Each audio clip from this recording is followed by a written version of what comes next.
You're traveling through another dimension. A dimension not only of sight and sound, but of mind. A journey into a wondrous land whose boundaries are those of imagination. Your next stop, the Twilight Zone.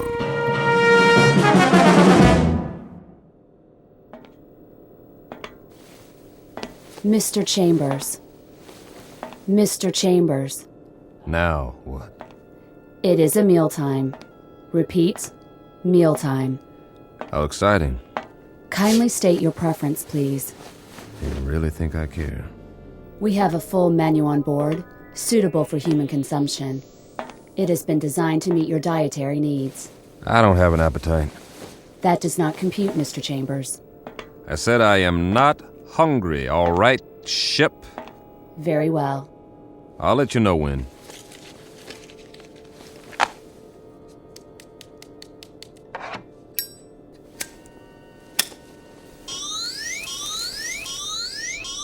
Safety alert. Oh, but it's just a cigarette. Please extinguish all smoking materials at once. Please extinguish. Okay. Deposit in appropriate receptacles. This is a mandatory safety measure. I heard you. Thank you for your cooperation. This is going to be a long trip. It is for your own good. Cigarettes are harmful. They are extremely hazardous to your health. And traveling through outer space, that's not... Comparisons are relative. Is that right? Please define your frame of reference. Well, here's a reference for you. The moon. Which moon? Anyone will do. As in, why don't you go take a flying jump at it? Kindly repeat. Forget it. You do not care for food at this time. Leave me alone. You do not care. Yes, I do not care for food at this time. Very well. Very well. Oh, ow! Oh, my hand. Please refrain from striking the walls of your sleep module. How do you expect me to sleep if you won't stop talking? We only seek assurance that your needs are being met. Your well-being is our primary concern. Yeah, right.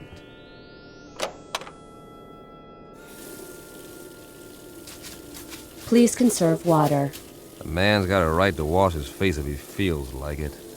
Mr. Chambers, your trip requires the careful use of life-sustaining resources. Please conserve the water supply. I'll forget it. I'm going to lie down now. Try and catch some shut-eye. Nothing else to do. As you wish. Wait. Are you there, ship? Yes. What time is it? Your question is meaningless. Why? There is no time and space. Look, I only want to know... This is to say, there is no chronology that can be calibrated without a reference point. What time is it on Earth? Can you tell me that without an exercise in Euclidean geometry? Just tell me what the time is back home. What is the location of back home? New York City. In New York City, it would be 12 noon. 12 noon. Imagine that. I do not understand your request. Please rephrase. Leave me alone now. You wish solitude. Yes, I wish solitude. Very well.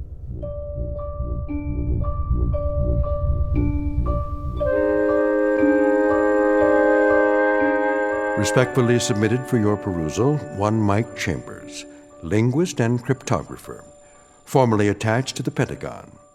A highly educated individual who can break any code and decipher any language, at least on Earth. A man who shook hands, figuratively speaking, with a modern-day Christopher Columbus from another world. The height of this creature, a little over 9 feet, give or take a few millimeters. Weight, in the neighborhood of 350 pounds. Origin, unknown. Motives? Well now, therein lies the tale. And it's no ordinary one. You'd best hear the story from Mr. Chambers himself. Just remember, you're not on the Earth anymore. You're traveling at something close to light speed on a journey that will take you directly through the Twilight Zone.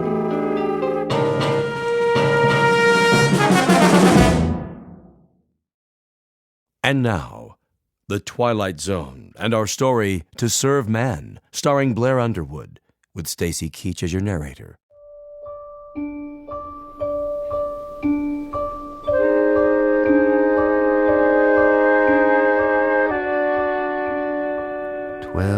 Noon. Somewhere, but not here. This is the way nightmares begin, or more to the point, the way they end. Very simple, direct, and unadorned, incredible.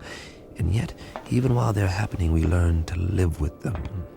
We digest and assimilate new information as best we can, beginning with the smallest bits, the ones that are easy to process. So, if it's 12 o'clock noon back home, the only home you've ever known, that's what occupies your mind. You don't think about sidereal time or when it will be 12 o'clock the next day or the day after that. We live in the moment, but that's precisely what we should have been thinking of. All of us. Tomorrow and the day after tomorrow. We were preoccupied with the hands on a clock while we could have checked off the days on a calendar, one by one, and appreciated all that we had while there was still time.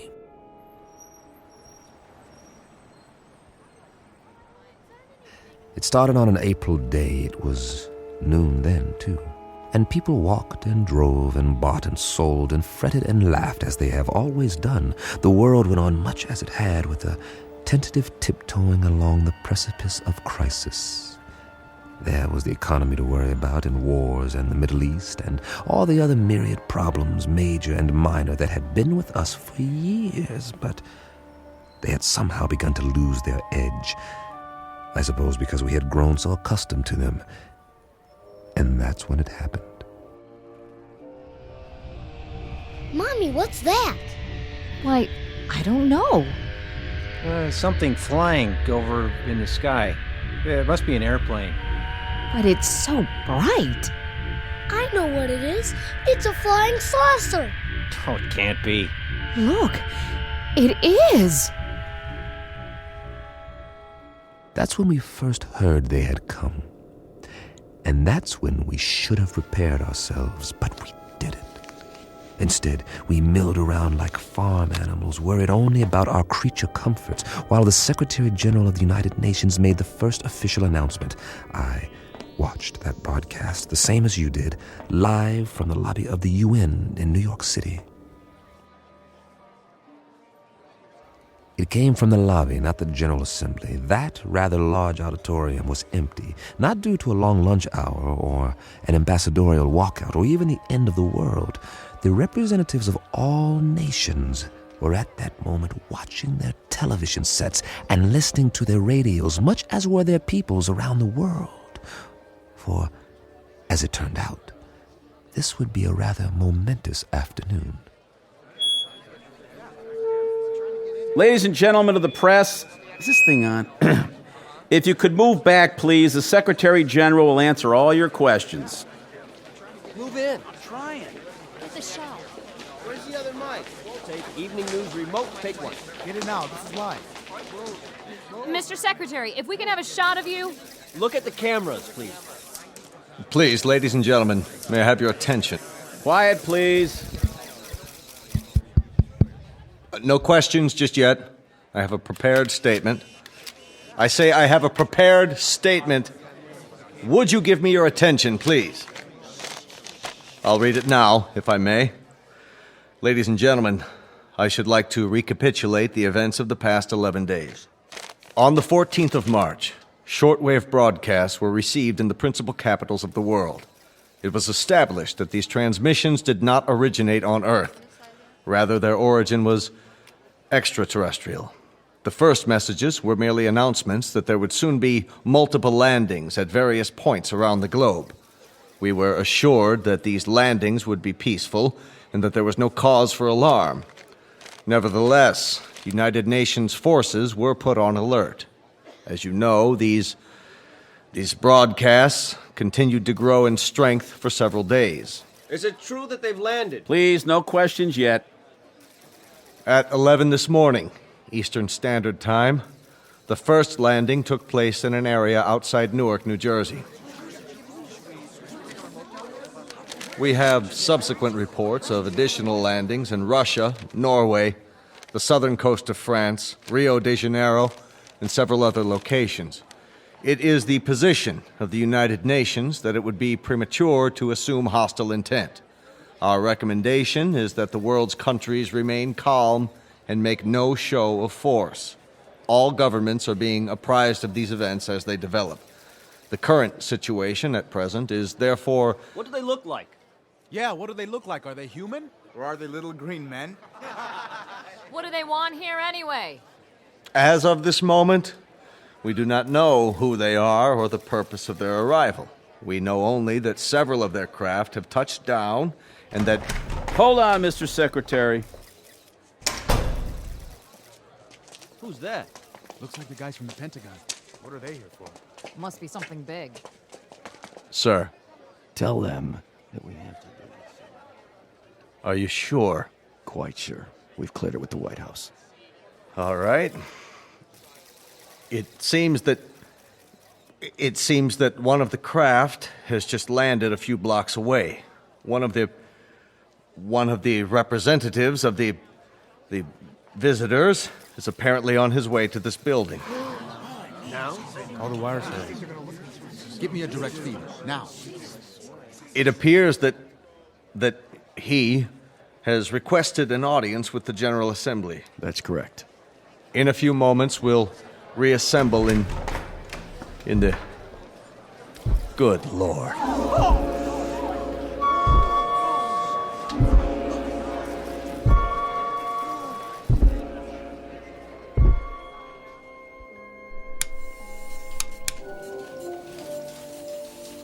Mr. Chambers, Yeah? I think you'd better see this. What is it, a UN proclamation? They're not in session. They've called a special assembly. This looks important. We don't even know where the ships are from. Once we triangulate the signal... Will you look at that? What? They're here. Jeez Louise, the size of him. That was the first time I saw him, or it, or whatever it was. I still don't know. Judging by the Secretary General, it was at least 9 or 10 feet tall, and I stood there watching the TV screen like everyone else, and just like you, I didn't know quite what to think. Funny, I'd always imagined that first contact would be some kind of transcendent experience with special effects and a heavenly choir, the shock of finally seeing the other. Something not human, that's not from around here, definitely not. But to be honest, all I felt was a kind of detached scientific curiosity. Was it intelligent? Well, it had to be to travel this far. Did it talk? I was soon to find out. We all were. Oh, weren't we?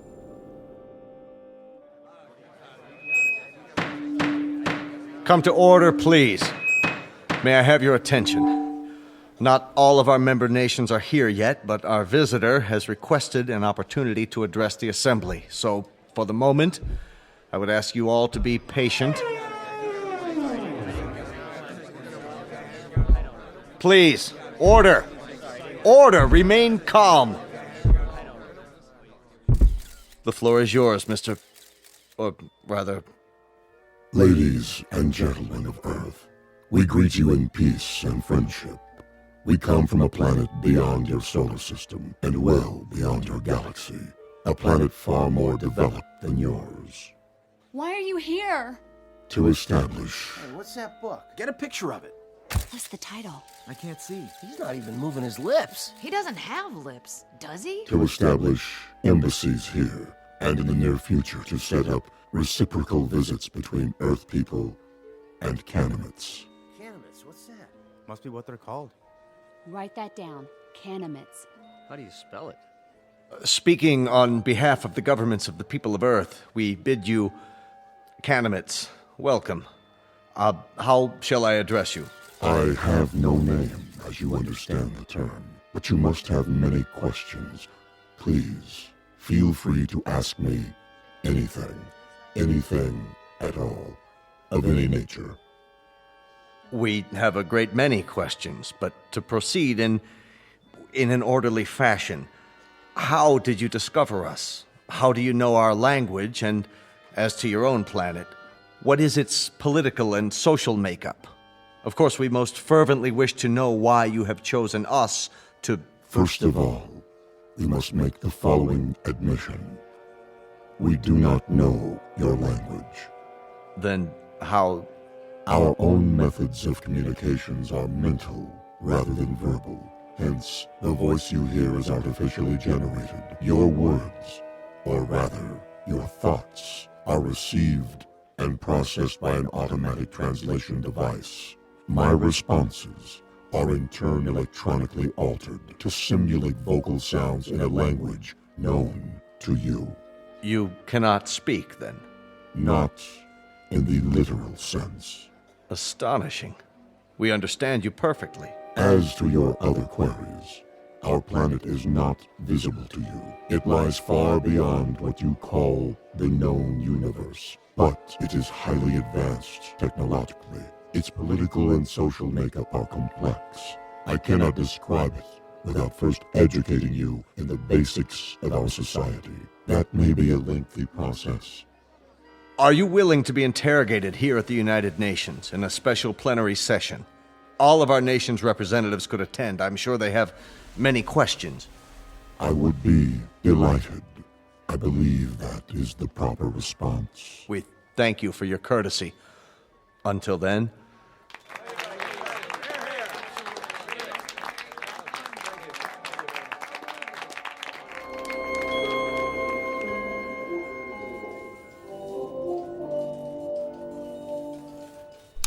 Well, that's it.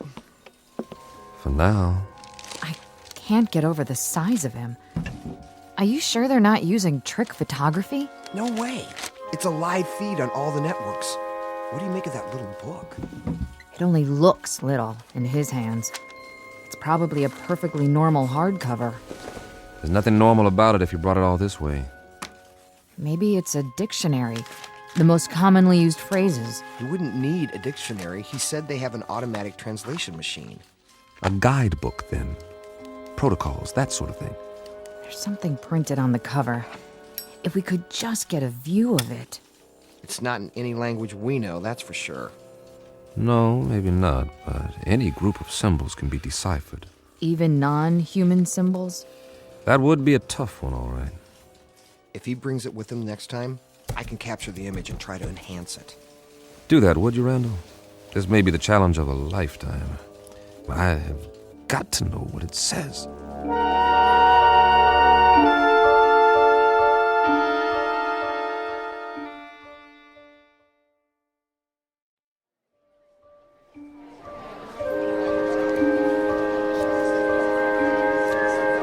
Come to order, please.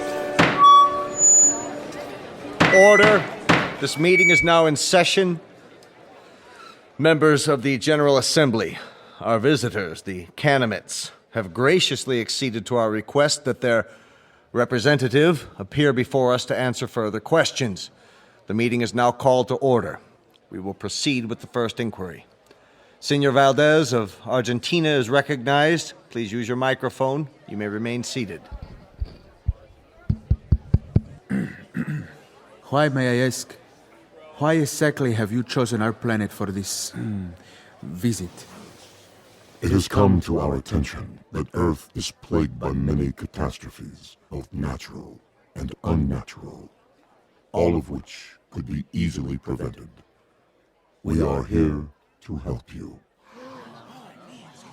Recognizing Dr. Denis Levesque, the representative from France. Your question, please. Monsieur Kanamet, my government wishes me to ask you, what is the nature of your help? What form will it take? Indeed, if we should choose not to avail ourselves of this assistance you mentioned, your response would be?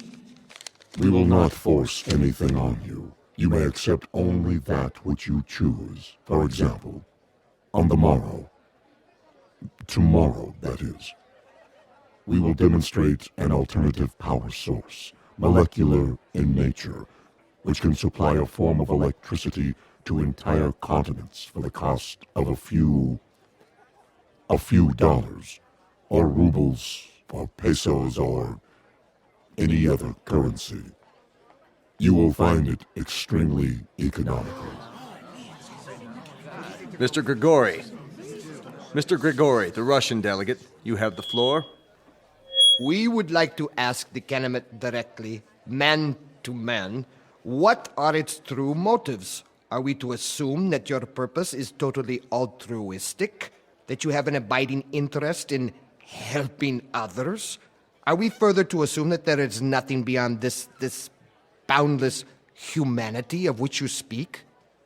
There is nothing ulterior in our motives. You will discover this for yourselves soon enough, by testing the various devices we make available to you. What devices? I think the representative has answered your question. For example, we can show you a simple way to add nitrate to the soil and end famine on Earth. We can demonstrate the principles of a practical force field to cloak each nation with an invisible wall, impenetrable by bombs, missiles, or any other weapons. This will bring international peace for all time, if that is what you want. Of course it is what we want. Of course it is what we want. In return, we ask that you trust us. Only that you trust us.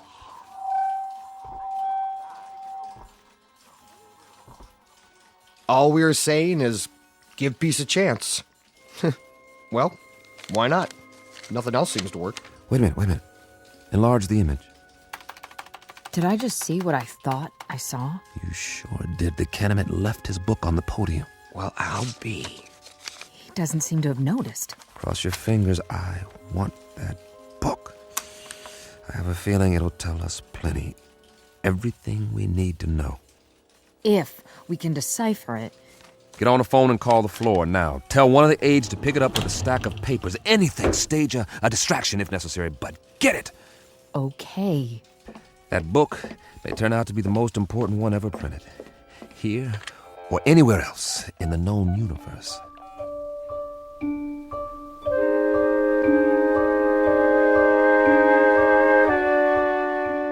Now, cross-reference this code table with the first. Well, Chambers? I've almost got it, Colonel. What have you got? For starters, a migraine headache and a bad case of eye strain. We're wasting our time. He can't lick it. Not in 8 hours, I can't, Colonel. It took almost a year to crack the Japanese code in World War II, and they had an army of experts working on it. This is the language of people from outer space, probably 500 times as intelligent as we are and 1,000 times more complex. You need help? All donations gratefully accepted. But, Colonel, I showed this book to everyone on my staff, and I've had a dozen people working on it since late last night. And? You must have some idea. See for yourself. We've tried pretty much everything. Single transposition, double transposition, every method of cryptography there is. Nothing seems to work on these pages. They're more like hieroglyphs, but with no known pictographic references. Is that what they are? Hieroglyphs? They have certain things in common with ancient Egyptian writing, but much more complicated. And we have no Rosetta Stone to decode it, so I can't honestly say whether we're any closer now or if we're still a million miles away. So you can't decipher it? We can keep trying, that's all. Standard, reverse, direct, systematically mixed, keyword mixed, random mixed, reciprocal conjugate, every sequence we can come up with. But I can tell you something right now, Colonel, both of you. This is a tough nut. A real tough nut. If it weren't so important. It must be. That Kanamit, or whatever he calls himself, made reference to it every third line in his speech. The White House agrees. If we could understand this book, we might be able to decipher the Kanamits themselves. I'm beginning to wonder if they need deciphering. What? Well, they've done all right by us so far. You mean they're demonstrations? As parlor tricks? They don't seem like parlor tricks. That nitrate device they used in Argentina this morning. Now the soil has more vitamins in it than a health food store. That doesn't prove anything. I know that part of the country. It's as barren and fruitless as any place on Earth, and there are actually weeds growing in it now. 6 hours after the nitrate process. And the answer is in this book. It might be. And we might lick it or we might not, but I've got a strange feeling that... That what? That we're looking a gift horse in the mouth, and I've got another funny feeling, too. And that is? That if these Kanamits are as helpful as I think they are, you two boys will be out of a job, and so will I, in all probability. And very likely so will the whole UN. You won't need armies, or navies, or air forces, or security divisions, or world courts. They'll all be obsolete. Am I to assume, Mr. Chambers, that this is a scientific analysis or just some Kentucky windage? I don't know what it is, Colonel, beyond an instinctive feeling.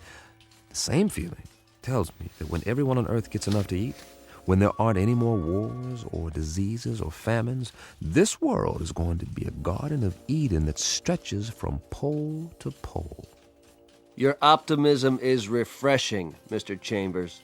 But for the time being, I'd consider it a personal favor, not to mention a direct order from the Chief of Staff, that you continue your efforts regardless of how your feelings change. Keep deciphering until you break this code or language or whatever it is, and tell us precisely what the bloody book says. I'll do my best. No promises, though, gentlemen. Now, if you'll let me get back to work.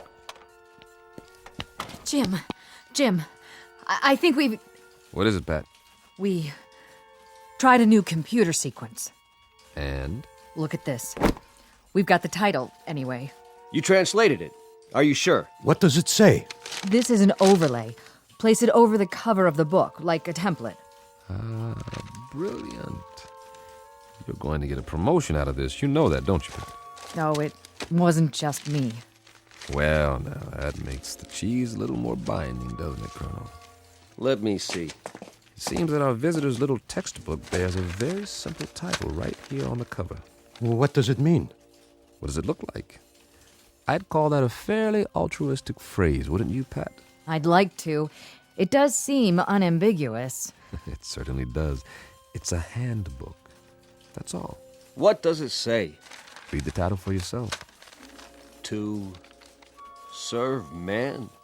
This book is a set of instructions about how to do exactly what they've said. To help us, to help the world. How much clearer do you want it? They came here to serve man. That was the title of the book, no doubt about it. Pat and the rest of the staff had done it. They had come up with a template that deciphered the symbols on the cover, word for word. It was a place to start, and the most important one. At least we had confirmation of the Kanamits' intentions. Everything they had said was quite literally true. They were here for our sake. Of course, not all governments would be as easily persuaded, so at a closed session of the Security Council, our visitor was put to the test. The Pentagon provided credentials so I could attend, and I jumped at the chance. This was one meeting I couldn't afford to miss. If it went according to plan, the world would find out once and for all what, if anything, the Kanamits wanted for themselves. And whether the price, if there was one, was something the Earth could afford to pay. Though I, for one, didn't expect any surprises. Would you? Never in a million years.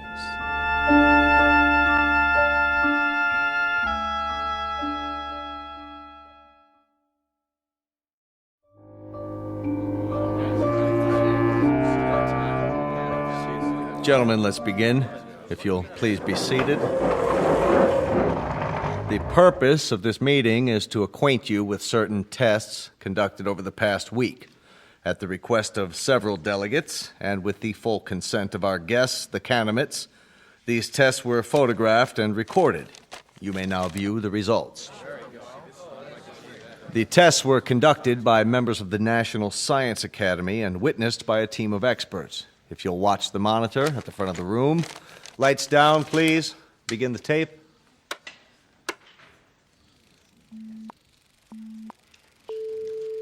This machine is a polygraph, the standard instrument for measuring the proof or falsity of a statement.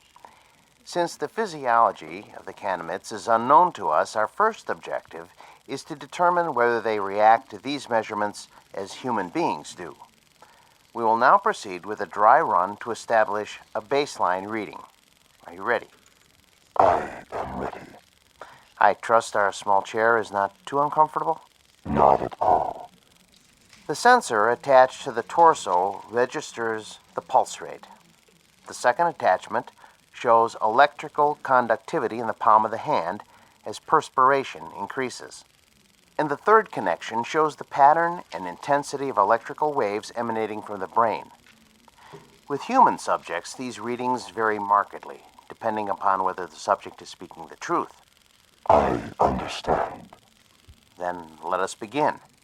And please answer the questions as I instructed you previously. Very well.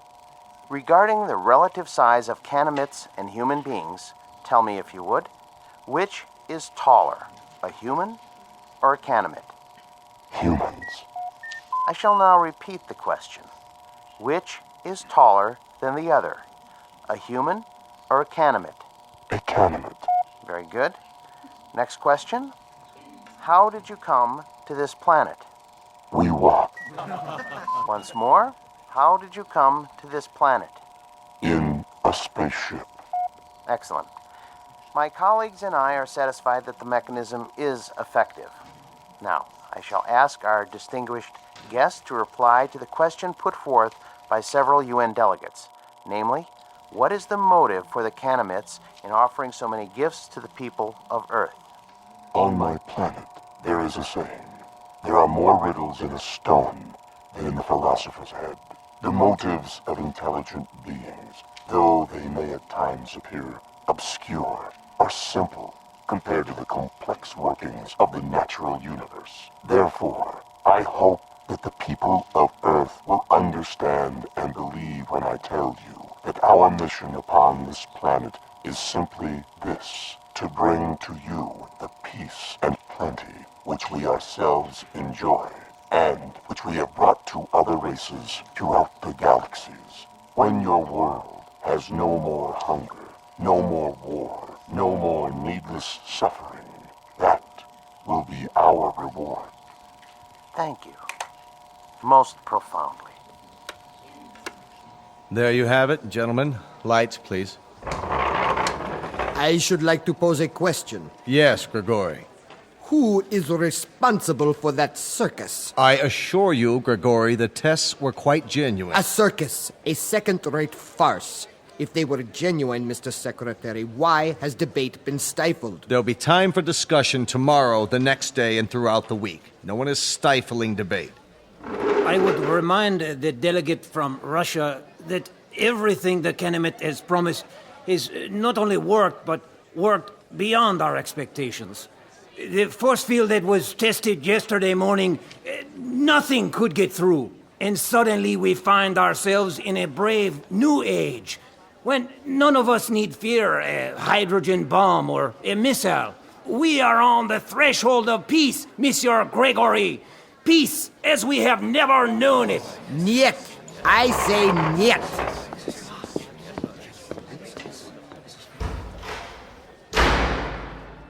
After that, there was no stopping the Kanamits. They were everywhere, performing miracles of one sort or another around the world. Famine became a thing of the past as the fertility of arable land increased 100%. The force field proved impervious to any known weapons. Then came a cure for cancer, heart disease, what have you, and all from a simple injection. It's hard to say whether the Kanamits enjoyed their role as saviors. Their eyes were so wide apart and set so deep in those big, bland faces that you couldn't read much of an expression. With only a tiny circular hole for a mouth, one that never moved, it was impossible to know what they were thinking because they never spoke. They weren't stern faces, only controlled, placid, almost like kindly masks. And they all looked exactly alike. They sounded the same, two calm, mechanical voices that came out of the translation devices under their robes. And then, one day, we were all out of a job, just as I had predicted. The computers and fail-safe machines in the Pentagon sat idle, covered in plastic sheeting, because no one was needed to run them anymore. As for code breakers, I might as well have stayed home. But something kept me there, as if I was waiting for the other shoe to drop.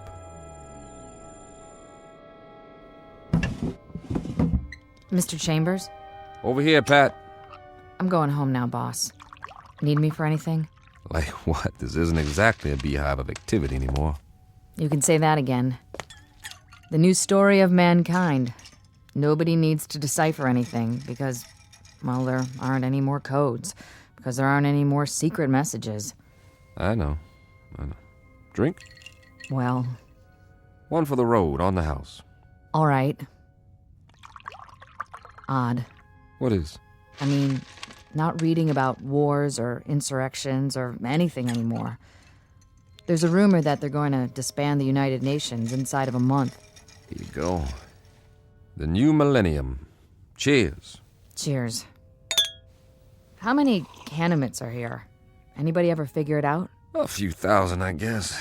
They've got embassies in every country now, and for everyone that comes, 1,000 of us take off on one of their ships. The reciprocal visits they promised. Now that's the odd thing, the ease with which human beings adapt. It's fantastic. One day an astronaut orbits the Earth in a little rinky-dink tin can, and they think it's the biggest moment in the history of mankind. A few years later, they're standing in line waiting to get on a ship that'll take them 1 zillion miles into space, and they act like they're going on a picnic in the country. That's human beings for you. Nothing phases them. Are you going? The exchange program? I'm on one of their waiting lists. What about you, Patty? Oh, I'm on the list, too. The trouble is, their quota fills up 24 hours after they announce a new departure. But while I'm waiting, I may as well continue studying their language. Good idea. Words reflect the values of the people who use them. If we can understand the vocabulary... I've got a fair command of it now. It's not that hard, really. And there are hints. Huh. Of what? The shades of meaning, the nuances. Some of the idioms are quite similar to English. That's how we unlock the title of the book. I'll get through the rest of it one of these days. More power to you. I gave up a month ago. But if I can help you in any way... Sure, boss. Did I say something? If you can help me. That was the phrase, wasn't it? And I meant it. The only thing you can help me with is... Is what? Help me get rid of this knot in my stomach. What are you talking about? One of those nightmares when something's wrong, but you don't know what it is yet. A little bit of the old sixth sense. That tells you what? Just that maybe we should have looked this gift horse in the mouth, after all. For all we know, it could turn out to be a Trojan horse. Oh, I don't think we've got anything to worry about. I'm going where no man has gone before. How can I resist? Relax. I'll tell you all about it when I get back.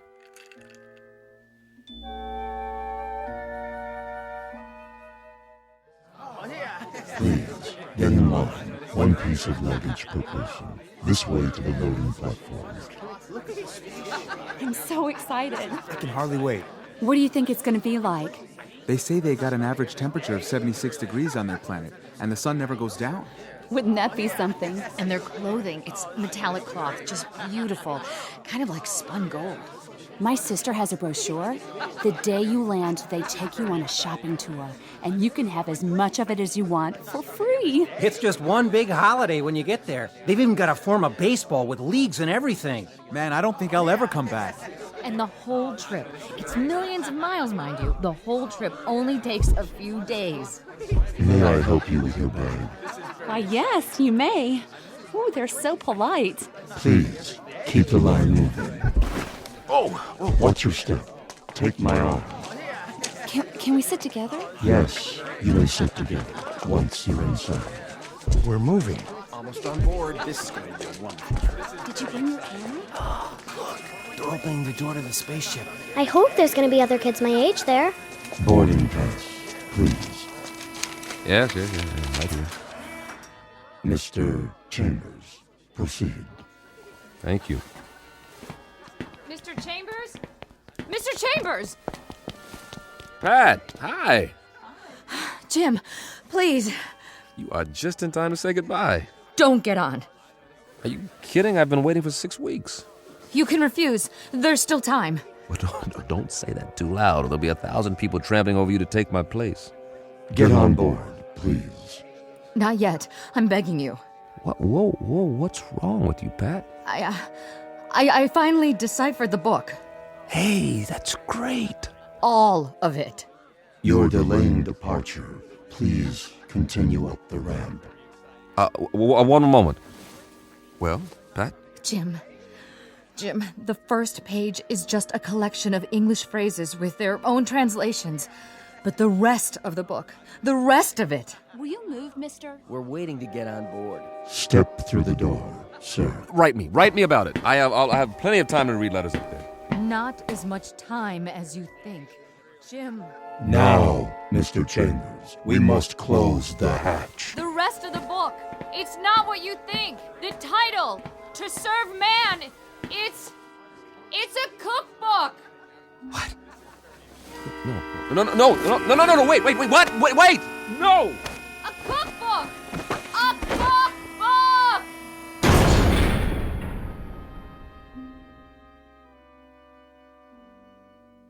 A very specific difference in points of view. To the wee ones, the little race of tourists known as humans, it's a marvelous adventure, a voyage to outer space, a chance to get away on the greatest vacation ever. But to the extra-large, granite-faced individuals known as Kanamits, it's nothing more than a cattle car, a very comfortable supply ship, bringing food from the other end of the universe to a place where appetites must be enormous. As I say, it's all in the point of view. A lesson in language and semantics from the Twilight Zone.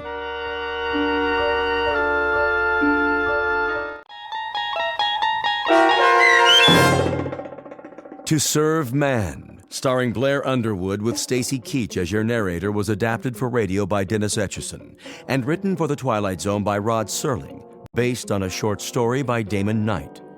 Heard in the cast were Doug James, Alyssa Fraden, C.J. Amari, Amber Lake, Christian Stolte, Jeff Lupetin, Kip Karstedt, Terry Berner, Tony Sancho, Alex Sopener, Steve Keys, Joby Cerny, Kurt Nabig, Amanda Amari, and Rick Arthur.